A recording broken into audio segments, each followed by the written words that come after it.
Hi tears, இந்த சூப்பரான ரொம்ப ரொம்ப சாஃப்டான பட்டர் கேக் வந்து எப்படி செய்யலான்னு பார்க்கலாம். டேஸ்ட் வந்து சூப்பராக வந்துருந்தது. ஸோ நான் சொல்கிற அளவோடு செஞ்சிங்கன்னா வீட்டிலேயே ஈஸியாக செஞ்சிடலாம். ஸோ எப்படி செய்யலான்னு பார்க்கலாங்களா? இப்போ இதுக்கு வந்து நான் 6 முட்டை எடுத்திருக்கேன். 6 முட்டையை வந்து செப்பரேட் பண்ணிக்கிறேன், ஒயிட் தனியாக எல்லோ தனியாக. ஸோ இப்போ வந்து ஒயிட்டை வந்து நல்லா பீட் பண்ணி எடுத்துக்கணும்.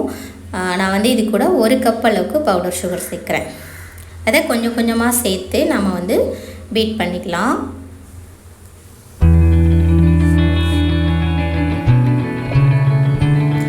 நல்லா இந்த அளவுக்கு வந்து பீட் பண்ணணும், நல்லா க்ரீமியாக இருக்கணும். ஸோ இதை வந்து இப்போ ஓரமாக எடுத்து வச்சுட்டு, அடுத்து நம்ம எல்லோ எடுத்து வச்சுருக்கோம் இல்லையா, அது கூட வந்து 1 ஸ்பூன் வந்து வெண்ணிலா எசன்ஸ் சேர்த்துக்கலாம். இதுக்கு வந்து பைனாப்பிள் எசன்ஸ் இருந்துச்சுன்னா கொஞ்சம் கூட சேர்த்துக்கலாம்.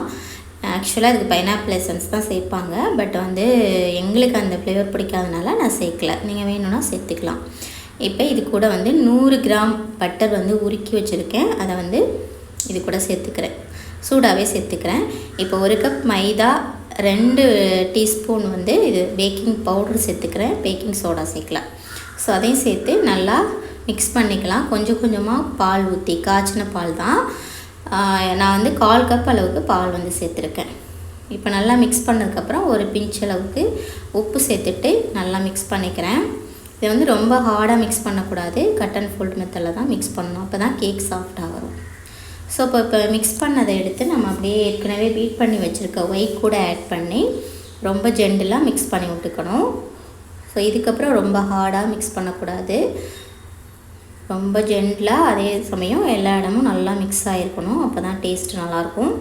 ஸோ இப்போ நான் ஏற்கனவே க்ரீஸ் பண்ணி வச்சுருக்கேன், பேனில் ஊற்றிட்டேன். ஏற்கனவே அவன் வந்து 10 மினிட்ஸ் ப்ரீ ஹீட் ஆகிருக்கு. 180 டிகிரி செல்சியஸில் 45 மினிட்ஸ் வந்து பேக் பண்ணி எடுத்துக்கலாம். ஸோ சூப்பராக பேக் ஆகி வந்துடுச்சு.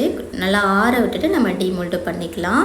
பாருங்கள் எவ்வளோ சாஃப்டாக, பார்க்கும்போதே உங்களுக்கு தெரியும் அவ்வளோ சாஃப்டாக இருந்தது. டேஸ்ட்டும் சூப்பராக இருந்தது. ட்ரை பண்ணி பாருங்கள். இன்னொரு ரெசிபியோடு உங்களை மீட் பண்ணுறேன். அது வரைக்கும் பாய். தேங்க்ஸ் ஃபார் வாட்சிங்.